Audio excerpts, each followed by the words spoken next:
Hello guys, स्वागत करता हूं आप सभी का अपने इस यूट्यूब चैनल पॉलिटेक्निकल क्लास पर। तो गाइस, आशा करता हूं आप लोग अच्छे होंगे। तो चलिए देखते हैं आज की इस वीडियो में पॉलिटेक्निक सेकंड सेमेस्टर इलेक्ट्रिकल या फिर इलेक्ट्रॉनिक्स या फिर सिविल या फिर और भी ब्रांचेज हैं तो जिसमें ये सब्जेक्ट पढ़ा जाता है अप्लाइड फिजिक्स सेकंड, जो कि एक कॉमन सब्जेक्ट है। तो आज हम इसके फर्स्ट चैप्टर, इसका नाम प्रकाश वेब ऑप्टिक्स यानी कि तरंग प्रकाशिकी। तो आज हम इसके लेक्चर नंबर 7 की बात करेंगे, जिसमें हम बात करने वाले हैं कि प्रकाश का ध्रुवण क्या होता है और ध्रुवण से संबंधित जो भी नियम है तो उसके बारे में हम यहाँ पे देखेंगे। और आपको बता दें कि हमने इसके पहले की लेक्चर नंबर 6 यानी कि इसके पहले के लेक्चर में हमने प्रकाश के विवर्तन के बारे में बताया था और विवर्तन कितने टाइप का होता है उस चीज़ को बताया था। तो यदि आपने अभी तक उस वीडियो को नहीं वॉच किया है तो आप जा कर के वॉच कर सकते हैं। और यदि आपने इस चैप्टर को इस सब्जेक्ट की शुरुआत ही नहीं की है अच्छे से पढ़ने की, तो आप क्या करिए कि प्लेलिस्ट हमने बना दी है, उस प्लेलिस्ट में जा कर के क्या करिए, आप एक चैप्टर वाइज मतलब लेक्चर वाइज क्या करिए, वीडियो को वॉच कर सकते हैं और अच्छे से अपनी प्रिपरेशन को स्टार्ट कर सकते हैं। तो देखिए, प्रकाश का ध्रुवण क्या होता है यानी कि पोलराइजेशन ऑफ लाइट क्या चीज़ है। तो देखिए, पोलराइजेशन ऑफ लाइट क्या होता है कि जब हम क्या करते हैं, साधारण प्रकाश को किसी भी टूरमैलिन क्रिस्टल से हम क्या करते हैं, गुजारते हैं, तो क्या होता है कि वो जो प्रकाश होता है समतल ध्रुवित हो जाता है। तो यही जो घटना होती है हमारा प्रकाश का ध्रुवण कहलाती है। तो देखिए, इस चीज़ को हमने वही चीज़ यहाँ पे लिख रखा है कि जब साधारण प्रकाश को किसी निकाल या फिर निकाल प्रिज्म बोल सकते हैं या फिर क्या कह सकते हैं, टूरमैलिन क्रिस्टल से गुजारा जाता है तो निर्गत प्रकाश जो होता है समतल ध्रुवित हो जाता है। इस घटना को प्रकाश का ध्रुवण कहते हैं। तो ये जो घटना घटती है ये हमारी क्या कहलाती है दोस्तों, प्रकाश का ध्रुवण। तो देखिए, आप यहाँ पे देख सकते हैं कि हमारा एक यहाँ साधारण प्रकाश है। अब क्या हो रहा है, हमने यहाँ पे टूरमैलिन क्या लगा, क्रिस्टल लगा रखा है। अब जब इसको इससे गुजार रहे हैं दोस्तों, इससे गुजार रहे हैं तो क्या हो रहा है कि जब ये निर्गत हो रहा है, मतलब यहाँ से जो बाहर जब आ रहा है तो क्या हो रहा है कि समतल ध्रुवित हो जाता है। मतलब ये जो प्रकाश है, साधारण प्रकाश समतल ध्रुवित हो जा रहा है। तो यही जो घटना दोस्तों क्या कहला रही है, हमारी प्रकाश का ध्रुवण कहलाती है। तो आशा करते हैं आपने अच्छे से समझ लिया होगा कि प्रकाश का ध्रुवण क्या होता है, लाइट ऑफ पोलराइजेशन क्या है। तो आशा करते हैं समझ में आ गया होगा। अब चलिए देखते हैं आपका क्या होता है, साधारण प्रकाश या फिर ध्रुवित प्रकाश क्या चीज़ है। तो देखिए, आपने अभी तक अगर चैनल को सब्सक्राइब नहीं किया, सब्सक्राइब कर लें, और टेलीग्राम को अगर ज्वाइन नहीं किया ज्वाइन कर लीजिए, वहाँ से इसका पीडीएफ आपको मिल जाएगा। और बहुत ढेर सारी न्यूज़ जो है आपके एग्ज़ाम से रिलेटेड मिलती रहेंगी। तो आशा करते हैं आपने चैनल को सब्सक्राइब भी कर लिया होगा। तो अब देखिए, साधारण प्रकाश या फिर ध्रुवीय प्रकाश क्या होता है, अनपोलराइज्ड लाइट क्या होती है। तो देखिए, साधारण प्रकाश या फिर ध्रुवीय प्रकाश क्या होता है कि जब विद्युत वेक्टर के कंपन की दिशा प्रकाश संचरण की दिशा के लंबवत होती है। देखिए, जब हमारा विद्युत वेक्टर होता है उसके कंपन की जो दिशा होती है प्रकाश संचरण की दिशा के लंबवत सभी तलों में होती है, तो इस प्रकार के प्रकाश को साधारण प्रकाश कहते हैं। तो आपने कुछ समझ में तो आया नहीं होगा, तो चलिए देखते हैं, फिगर के माध्यम से समझते हैं। तो देखिए, यहाँ पे क्या है कि विद्युत वेक्टर कंपन की दिशा। तो यहाँ पे देखिए, जो यहाँ पे जो विद्युत वेक्टर के कंपन की दिशा है, ये जो हमारा प्रकाश संचरण की दिशा है, मतलब ये जो हमारा प्रकाश है वो उसकी दिशा है। मतलब जो तरंग है, तरंग संचरण की दिशा ये हमारी है। और जो विद्युत वेक्टर कंपन की दिशा है क्या है कि इसके लंबवत हैं, सभी तलों में है। देखिए, सभी तलों में क्या है, लंबवत है। आप देख सकते हैं कि यहाँ पर भी लंबवत, यहाँ पर भी लंबवत, यहाँ पर भी लंबवत, यहाँ पर भी लंबवत और यहाँ पर भी। तो जब सभी तलों में क्या होती है, लंबवत होती हैं, तो ये जो होता है इसी इसी प्रकाश को हम क्या कहते हैं, साधारण प्रकाश कहते हैं। तो जो चीज़ हमने आपको बताया वही चीज़ यहाँ पे फिगर के माध्यम से आप समझ सकते हैं। तो इसको एक बार आप दोबारा देख लीजिए कि जब विद्युत वेक्टर के कंपन की दिशा, देखिए आपको फिगर के माध्यम से समझाते चले कि जब विद्युत वेक्टर कंपन की दिशा यानी कि ये वाली दिशा, ये सारी दिशा प्रकाश संचरण की दिशा के, देखिए ये वाला प्रकाश संचरण की दिशा है, के लंबवत सभी तलों में। देखिए, के लंबवत सभी तलों में, देखिए यहाँ से ये, यहाँ से, यहाँ से, यहाँ से, यहाँ से, सारे तलों में जब होती हैं तो इस प्रकार के प्रकाश को साधारण प्रकाश कहते हैं। मतलब ये जो प्रकाश हमारा है ये वाला साधारण प्रकाश है, ये वाला हमारा क्या साधारण प्रकाश है। तो वही चीज़ यहाँ पे समझाना था आपको। तो आशा करते हैं आपको साधारण प्रकाश समझ में आ गया होगा।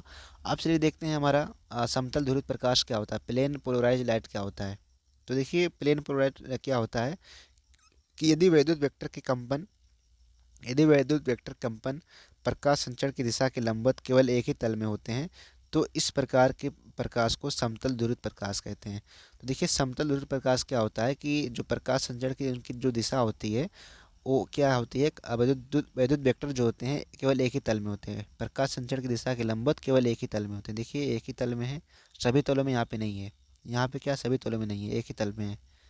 तो आप देख सकते हैं कागज़ के तल के समांतर कंपन, कागज़ के तल के लंबवत कंपन, इस टाइप से कुछ दिखाया जाता है।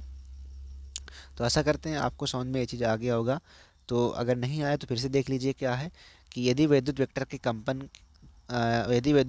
कंपन प्रकाश संचरण की दिशा के लंबवत, देखिए विद्युत वेक्टर कंपन है हमारे, प्रकाश संचरण की दिशा ये हमारी है, इसके लंबवत है, देखिए इसके लंबवत है, इसके क्या है लंबवत हैं, केवल एक ही तल में। देखिए यहाँ पे कंडीशन क्या है, केवल एक ही तल में। उसमें क्या था कंडीशन कि सारे तलों में होनी चाहिए, सारे तलों में होनी चाहिए, इसके पहले वाले में।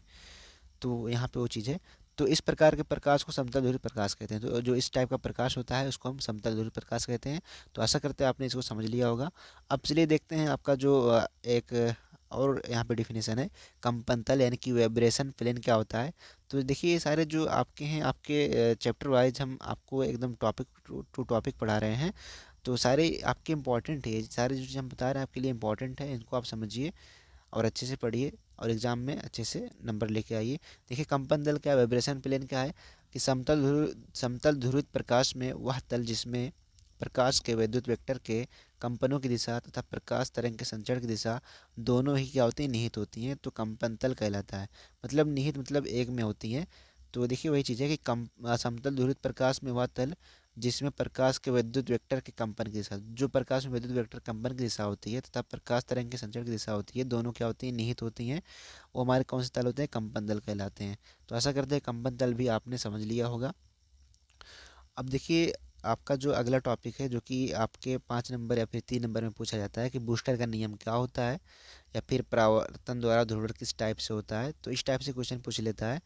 तो आपको किस टाइप से इसके आंसर को लिखना है, या फिर बूस्टर का नियम क्या होता है, इसको आपको अच्छे से समझना है। तो देखिए क्या होता है बूस्टर का नियम, वह आपतन कोण जिस पर संपूर्ण परावर्तित प्रकाश समतल ध्रुवित हो जाता है।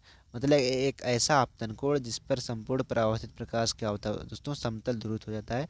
तो अभी अभी आपने पढ़ा कि समतल ध्रुवित प्रकाश क्या होता है कि जिसके वैद्युत कण की दिशा क्या हो, एक ही तल में हो, मतलब प्रकाश संचरण की दिशा हमारी है, एक ही तल के लंबवत हो। तो ये हमारी कौन सी है, प्रकाश समतल ध्रुवित प्रकाश है। तो ऐसा करते हैं, जो आपने इसके पहले जो हमने समझाया समझ लिया है। तो अब चलिए देखते हैं क्या है कि वह आपतन कोण जिस पर संपूर्ण परावर्तित प्रकाश समतल ध्रुवित हो जाता है उसे ध्रुवण कोण अथवा ब्रूस्टर कोण कहते हैं। इसे आईपी से प्रदर्शित करते हैं। तो देखिए जो ध्रुवण कोण होता है, ब्रूस्टर कोण होता है, उसे हम आईपी से प्रदर्शित करते हैं। अब देखिए कि क्या है कि इसी माध्यम का जो अपवर्तनांक होता है बूस्टर कोण की यानी कि टेंजेंट के बराबर होता है। यानी कि जो अपवर्तनांक इसमें होता है टेंजेंट के बराबर होता है, यानी कि एन बराबर टेन आई पी होता है। बूस्टर कोड हमारा क्या आई पी है, तो हमारा क्या हो जाएगा, अब इसकी अगर हम जय के लिखेंगे तो एन बराबर टेन आई पी हो जाएगा। तो वही चीज़ कह रहा है कि इस माध्यम का जो अपवर्तनांक होता है बूस्टर कोड की स्पर्ज्या के बराबर होता है, तो एन बराबर टेन आई पी होता है। अब चलिए देख लेते हैं बूस्टर के नियम को, यहाँ पे समझ लेते हैं फिगर के माध्यम से किस टाइप से होता है। तो देखिए फिगर के माध्यम से अगर समझना चाहें आप, तो देखिए यहाँ पे हमारा क्या है, प्रकाश है। अब क्या हो रहा है कि जब ये परावर्तित हो रहा है प्रकाश, देखिए तो क्या हो जा रहा है कि समतल ध्रुवित हो जा रहा है, समतल ध्रुवित हो जा रहा है। तो यही जो घटना है क्या कहलाएगी हमारी, बूस्टर का नियम कहलाएगी, या फिर आप कह सकते हैं ध्रुवण कोण कहलाती है। तो देखिए आईपी से हमने दर्शा रखा ध्रुवण कोण को, आईपी से दोनों को आप देख सकते हैं। और देखिए ये परावर्तन के रूप में है, ये वाला हमारा क्या है परावर्तन के रूप में है, और ये वाला जो इसके नीचे वाला है वो अपवर्तन के रूप में है। क्योंकि देखिए अपवर्तन भी आपने पढ़ा था, इसके पहले हमने काफ़ी चीज़ पढ़ा है। यदि आपने उसको नहीं समझा है तो ये चीज़ भी आप अच्छे से समझ नहीं पाएंगे, क्योंकि हमने यहाँ पे देखिए जब हमने कहा था कि जब प्रकाश एक ही माध्यम में होता है तो उसे परावर्तन, जब एक माध्यम से दूसरे माध्यम में आता है तो अपवर्तन। तो यही जो प्रकाश हमारा है, यहाँ पे भी आप देख सकते हैं समतल ध्रुवित प्रकाश हो रहा है, मतलब यहाँ पर भी ध्रुवण कोण बन रहा है। तो देखिए यहाँ पर भी अपवर्तन के माध्यम से भी आप इसको देख सकते हैं। तो ऐसा करते हैं, ये फिगर आपको समझ में आ रहा होगा। और देखिए यहाँ पे और आपको एक न्यूमेरिकल सॉल्व करना होता है उसी में। देखिए क्या है कि बूस्टर के नियम से, तो आपने बूस्टर का नियम आपने पढ़ लिया, तो क्या होता है बूस्टर के नियम से क्या हो जाएगा, एन बराबर टेन आई पी हो जाएगा। अब देखिए टेन जो होता है साइन और कास होता है, तो हमने साइन आई पी कॉस आई पी लिख दिया। एन बराबर जो होगा sine I P cos I P, इसको हमने मान लिया समीकरण 1।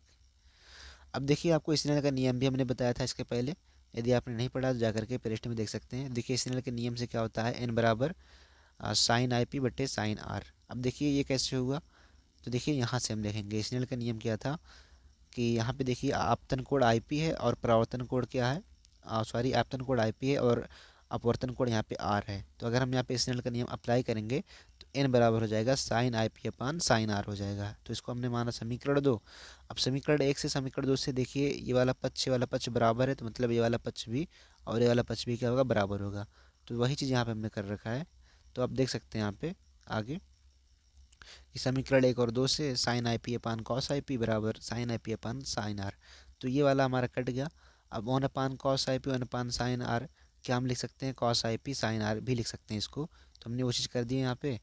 अब देखिए कॉस आई पी और साइन आई पी तो आपस में कट नहीं सकते, तो हमने साइन आर को हमने क्या लिख दिया यहाँ पे, कॉस 90 माइनस आर। तो कॉस से कॉस कट गया, आई पी बराबर क्या आ गया 90 माइनस आर, या फिर हम इसको क्या लिख सकते हैं दोस्तों, आई पी प्लस आर बराबर 90 डिग्री।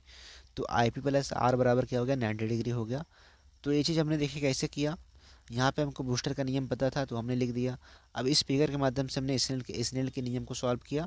देखिए वायु जो है प्रथम माध्यम है, कांच दो द्वितीय माध्यम है। अब देखिए यहाँ पे आपको और क्या करना है, देखिए चित्र से अब आपको देखना पड़ेगा। तो चित्र आप आएंगे यहाँ पे कोड एन ओ आर, कोड आर ओ एस, कोड एन डैश ओ एस बराबर 180 डिग्री। तो देखिए आपको पता है कि त्रिभुज के तीन भुजाओं का तीनों कोण का योग क्या होता है 180 होता है। तो वही चीज़ यहाँ पे यूज़ किया गया है कि यहाँ पे जो देखिए आप फिगर के माध्यम से अगर आपको बताएं यहाँ पे, तो 1 मिनट, हाँ आप देखिए यहाँ पे, देखिए यहाँ पे क्या है, कोड एन ओ आर, यानी कि N O R I P है। और देखिए कोड क्या है यहाँ पे, कोड R O S, R O S क्या है यहाँ पे, हमारा ये वाला है, यानी कि इसको अगर आप मान लेते हैं एक्स है तो ये हमारा एक्स हो गया।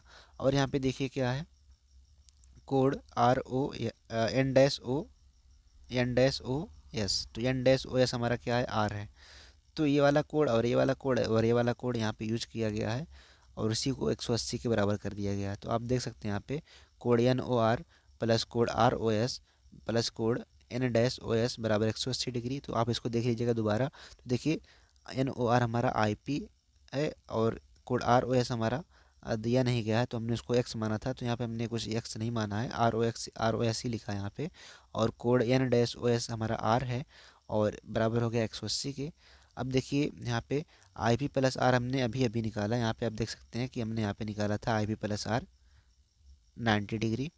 तो इस चीज़ का हम यहाँ पे यूज़ करेंगे।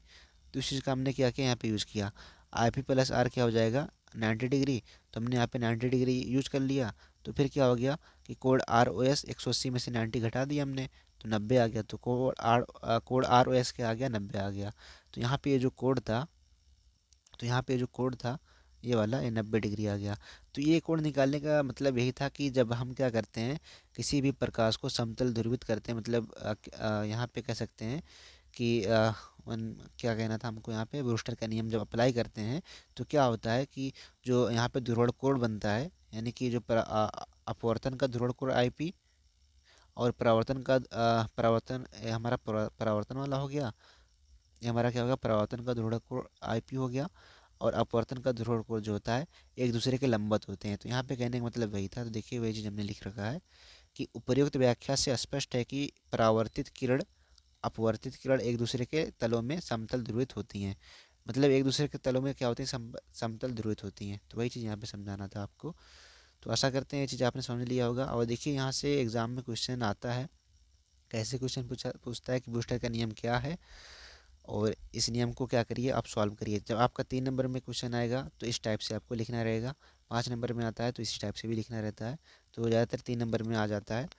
तो आशा करते हैं आपने इन सारे नियम को पढ़ लिया, ब्रूस्टर का नियम क्या होता है और समतल ध्रुवित प्रकाश क्या है, साधारण प्रकाश क्या है, प्रकाश का ध्रुवण क्या होता है, तो आपको समझ में आ गया होगा। तो मिलते हैं आपसे अगली वीडियो में अगले लेक्चर के साथ। तब तक के लिए चैनल को सब्सक्राइब कर लें और बेल आइकन को प्रेस कर दें, ताकि जो भी आपके एग्ज़ाम से रिलेटेड जो भी नोटिफिकेशन हो या फिर आपके सेमेस्टर से जो भी इन्फॉर्मेशन हो मिस ना होने पाए। बाकी मिलते हैं आपसे अगली वीडियो में, तब तक के लिए बाय बाय, टेक केयर।